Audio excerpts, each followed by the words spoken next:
Welcome to another Kundalini Q&A. It's very simple. You send me questions about Kundalini awakening and I do my best to respond. So as I'm recording this episode, I am live on Instagram. That is the best place to reach me with your questions. I had a few questions come in over Instagram DM, some over email as well, some over YouTube comments. And today I'll be responding to a handful of questions that came in over the YouTube comments from a user named Snow White. Snow White's name was written in Korean. I had to translate it and I got Snow White. I'm not going to try and pronounce it in Korean. But we got a few questions from Snow White here. They're all great questions. In future, I may have to be a little bit more selective, but for now, I have the time. I'm not getting bombarded with questions, so I'm happy to respond to all of them as best as I can. And they're great questions, and I think a lot of people will get some value out of them here. So let's just get right into it. So Snow White asks, how may I know if my Kundalini process is about to end? What are the signs? So in my general model, my general teaching overall, I have this concept which I refer to as relative completion, relative stability. That's the way I like to describe, the end of the Kundalini process, you could say. I'll say that there's a relative end as opposed to a black and white finish line per se. And so relatively speaking, we come to a point where we are stable. We're abiding in a state of oneness. We can feel our consciousness is heart-centered. It can oscillate at times. So we may get up in our head. We may get a little too, fight or flight, a little too much in the root. It's not that we're perfectly stable, 100%, infallible. We'll always be abiding in the heart chakra. But for the most part, there's a nice sense of our awareness, our consciousness, our sense of being in the world, abiding in the heart. So that's one way to know that you're in a stable place. The intense healing cycles, the intense, dark nights, the intense, exciting but also challenging meditations, all of that sort of, it's behind you now. You can look back, you recognize that you've come to a point where you've done that work and now you're stable. You can now get back into the world and begin relating with other people in very deep ways. Maybe get back into your purpose. Maybe a new purpose emerges, a new life calling, a new way to be of service, new creativity comes online. So the healing themes begin to kind of dissolve and you're in a new place where you get to now live out in this new state where you are stable. And I like to say relative completion because it doesn't ever really end. The evolution continues. There's always an ongoing transformation happening. That's just the nature of existence of anybody, really. Any person is always in a state of change, always in a state of transformation. So I don't like to talk about like my Kundalini process is complete. Ta-da! It's just we've reached a point of stability and we can get back in the world and begin to operate in a new way, as opposed to being locked up in our room or our meditating every day because, that's all we can do. With that said, there may be some interesting phenomena that arise to indicate a little bit to you that you're reaching some sort of state of completion. So relative completion, I'm still a work in progress. Evolution continues. It does not stop. So I don't want to imply that I'm not still doing work. Process continues. That's my point here today. But for me, I had one experience where I was having a very mystical dream. It was a really incredible dream. And I was going up over this hill in like a car or some sort of vehicle. And above this hill, there was a huge sunrise. And then the moon eclipsed that sun. And I quite literally heard the words, something like it is complete, or, it's climaxed, you could say. Now, the sun and the moon in the eclipse, that symbology of the eclipse is very meaningful. I think Hatha yoga, Hatha, I believe means sun, moon, masculine, feminine, Shiva and Shakti, right? We have the sun, which is masculine. We have the moon, Luna, feminine. So when they merge, we have an eclipse, and that's the significance of like Shakti reaching the crown, and masculine, feminine are recognized as not two, non-dual. So I had this experience. So that kind of was a sign for me. You're asking, what are the signs of the end of the process? You may get some symbology. You may not as well. So I don't want you to think that, okay, Kundalini awakening, when it ends, I'll have a dream about an eclipse. Not necessarily. Everyone's a little different. You may have your own unique ways of knowing. You may not even be able to notice a particular moment in which, things got stable. You maybe just look back and realize, oh, for the past month, I've just been feeling good. Things have been going well. I'm in the flow. I'm not tripping about this process. You may be able to recognize something is different and it's good. And you don't need to overthink it. You just keep going. I also love to think about this process as puberty, right? We go through puberty. It's a natural thing. We don't have to overthink it. We don't think puberty's finished. I don't think there was ever a point where you looked and said, okay, today's the day puberty is done for me. It just kind of happens naturally. You just become an adolescent, you become an adult, you go through some rites of passage, and you just continue your life. Now, once you reach adulthood, it's not that the process is complete. It's very different being a 25-year-old and an 85-year-old. Both are adults, but very different process. So the evolution, the transformation, the changes continue. So keep this in mind. We don't want to be too caught up in this very binary, logical type of attitude towards this process. It's very organic and natural. It's like nature. Our calendar says spring is over, now summer's here. But nature doesn't know anything about that. It's a perfect blend, right? It's a perfect blend. So keep that in mind. This is a natural process. We don't want to come in with the mind and start to, put boxes and categories and labels on everything and trip out when we're not meeting, the points that we think we should meet, the checkpoints that we think we should cross. So keep that in mind. Great question. The Kundalini process does not ever end, but you will come to a point of relative stability. So Snow White's next question here. I put together a few of their questions, actually, Snow White, because they're all related. I can ramble a little bit about all of these questions here. So you wrote, in some comments, someone said that Kundalini may get stuck at the solar plexus chakra or the heart chakras. Is this information true? I don't like to think of Kundalini as being stuck or blocked because people start to trip out and think they've done something wrong or there's something wrong with them or they need to, do some weird practice or go find a guru in a cave and that's going to unblock their Kundalini. If you recognize that Kundalini's reached a certain point where there's a blockage, you could say, you could feel there's a block or things aren't moving or you're feeling stagnant, you surrender, you trust. It will move through those places in time. The Kundalini is not, this is the divine intelligence of the universe. This is the most powerful force in all of existence. It's Shakti. It's the power of consciousness. Do you think that some little emotional blockage is going to get in its way? You think it's going to come to your heart and realize, oh, your heart is closed. Oh, too bad. Kundalini goes back to sleep. Not necessarily. If you support your process, it will make it through all of these chakras. It will undo anything that's in the way. It will heal. You don't need to get too afraid of trying to, too anxious about trying to, unstuck the Kundalini and whatever, okay? So keep that in mind. You surrender, the process will carry itself out. After a while, since my Kundalini has awakened, how may I know at what chakra it has arrived? So once again, just like I was saying about, this idea of, when is the end of Kundalini process, we don't want to look at it also in a very linear way as if it's only in one chakra at a time, right?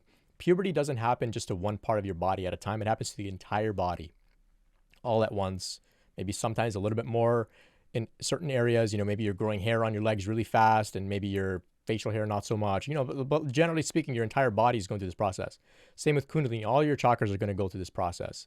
It's not that it just goes in a very linear way like a ladder. Your entire body is connected as one seamless energy field.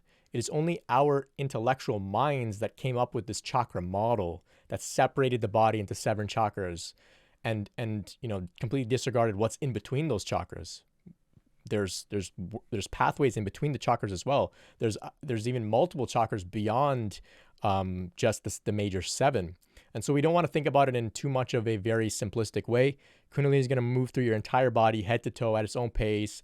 It can circumnavigate chakras. It can move, kind of through one chakra and start working on another chakra a little bit more intensely. And it's all unique and different for everybody. It's very much a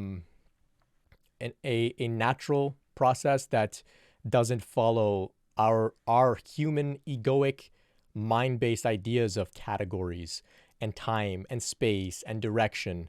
It's beyond time and space. Up, up, down, in, out, here, there. It's all happening in the now here for Kundalini. And so there's no like need to be too concerned about which chakra is the Kundalini, working on right now. It's working on your whole body. Your whole body is the rainbow. When we look at a rainbow in the sky, we don't say, "Oh, look at that rainbow. Oh, I see the red. Oh, I see the violet." No, we just say, "Oh, that's a rainbow." That's your entire body. It's a rainbow. You don't have to separate it into different chakras. It's useful. It's a useful model, but it's just a model. It's just a concept. At a certain point, we have to let it go. Just relax. Just surrender. Pretend you never learned anything about that. Just relax. Just relax. Just like puberty. You didn't know anything about puberty. You went through it very successfully, most likely. Snow White here asks, but when may I reach self-realization? Isn't that when the Kundalini reaches the chakra of the third eye? Well, no, not necessarily. There is one chakra above the third eye, which is Sahasrara, the crown chakra. That is, if you're going through a sort of root to crown awakening,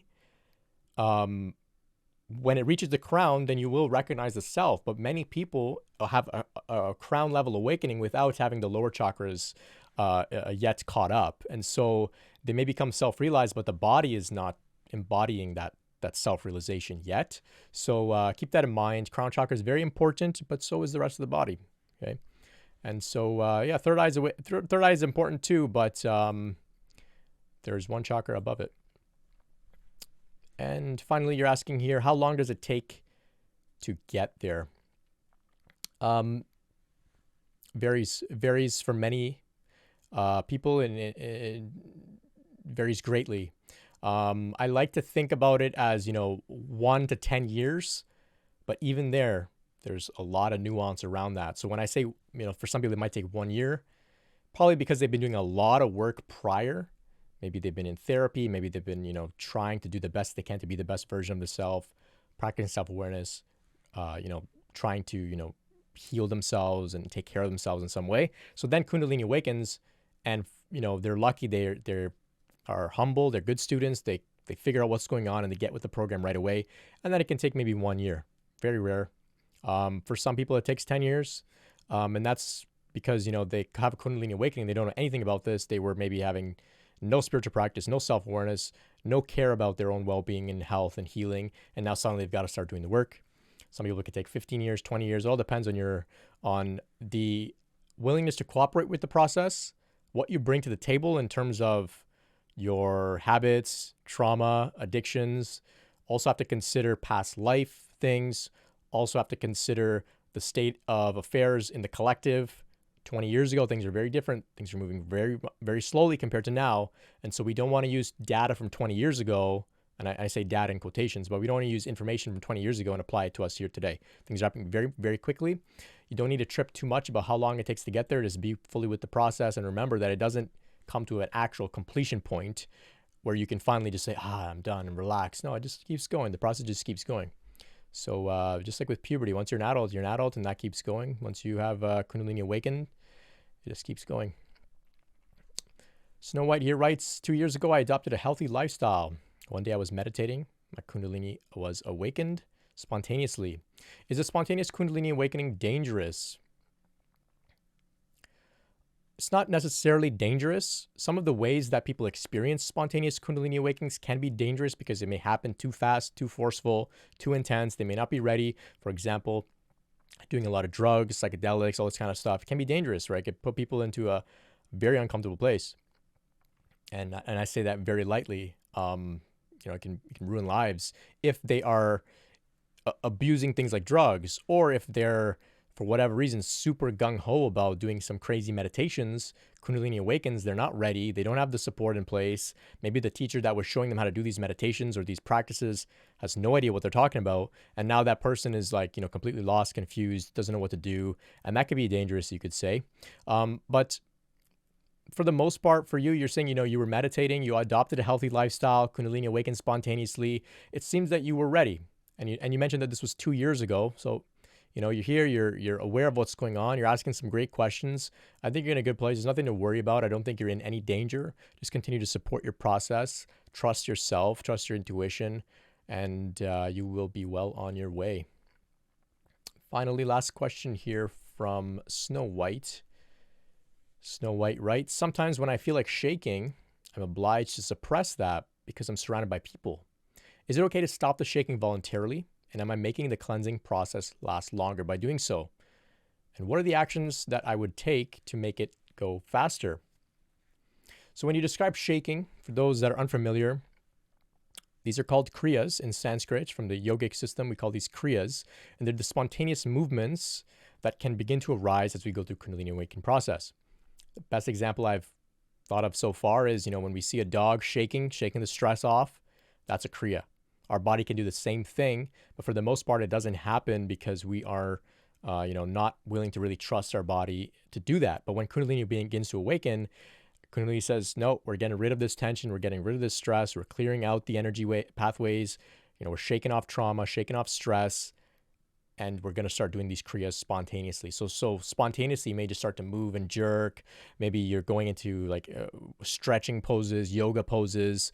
Kriyas can also be spontaneous vocalizations. Maybe it's sometimes like a light language, but sometimes it can also just be some sort of maybe a yell or some guttural kind of emotional sounds. Maybe it can be like sighing even. You're just expressing things that you've been holding on to. You're just expressing them spontaneously, and the Kundalini starts to do this. Now, this sounds interesting, but when you're in front of people and it's happening, it can be really weird because they may be like, what's wrong with this person? They're just suddenly shaking all about, making weird noises and stuff.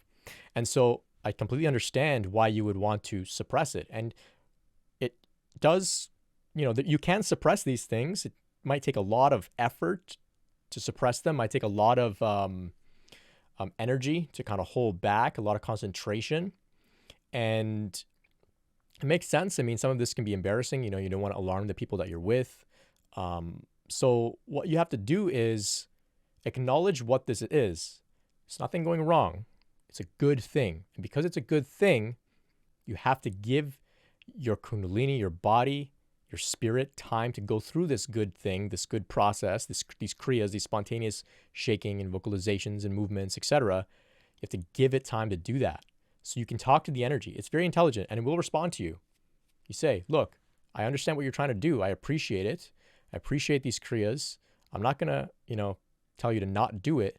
I'm going to give you space to do it. But right now I'm at work or I'm in front of people. Please take it easy on me. But when I get home, for 1 hour before bed, I'm all yours. And when you get home, you have to keep your word. If you don't keep your word, you'll learn to keep your word. When you get home, you close the door, you take solitude, you relax, and you say, I'm all yours. And you let that energy move through you in the ways that it needs to move through you. If it wants to shake you, if it wants to perform Kriyas, spontaneous vocalizations, mudras, if it wants to put you into meditation, if it wants to kick you out of meditation, if you're going to start stretching, or different emotional stuff comes up. Maybe you're going to cry. Maybe you're going to dance. Maybe you're going to experience bliss. You have to give yourself fully to the process, unconditional. Just let it have its way with you. And if you do that, then you can go through this process faster. But if you don't give it time and space, it's going to find any little moment throughout your waking life, when you're out and about, it's going to say, okay, start shaking here, start shaking there. And then you're going to suppress it. The process is going to drag on and on and on. So you have to give yourself the proper context to go through a Kundalini awakening process. This is absolutely imperative. If you don't find space, solitude to just let this energy move through you, it's going to be very difficult. You're going to be in a constant battle with it. You're going to feel like a victim. You're going to think there's something wrong with you. Oh, why is this happening to me? I can't stop shaking. Can't stop trying. I keep wanting to stretch and it's weird and blah, blah, blah. No, give yourself time and space to go through this process. Trust in it. And you will see that it works out. And you'll also develop trust because you'll go into a session, say before bed, where you say, you're giving yourself to this energy. Let it move through you. When that session's over, you might sleep like a baby. Next day, you might wake up reborn. You'll realize, oh, something was cleared last night. This process works. It's actually healing me. It's actually cleansing me. Now you're more on board with it. Now you have more trust. Now it becomes easier. But you have to develop this trust through experience, through having faith, through observing, the other people that have gone through this process that are telling you, hey, it's going to work out. This is a healing process, a transformation process. Go through it. Trust that it's all going to work out. And once you go through this purification process, you don't need to shake anymore. I don't really shake. Like, I don't walk around doing Kriyas and stuff. I'm pretty relaxed, pretty stable. There was a period where all this, intense purification stuff was happening, but today I'm very stable. I can go out in public and I don't worry that I'm going to start having spontaneous Kriyas because it's over now, right? For the most part, like I said, still work to be done, but for the most part, I don't have to stress because I gave myself months in solitude to go through this process. So same can go for you. Wish you all the best, Snow White. Thanks so much for the great questions. If you're interested in having some of your questions answered, you can reach me on Instagram @BrentSpirit, by email info@brentspirit.com. I will do my best to respond to you. Thanks everybody for tuning in today on Instagram as well. And you can find some more free content and things like that in the description. Check it all out. And until next time, much love and peace.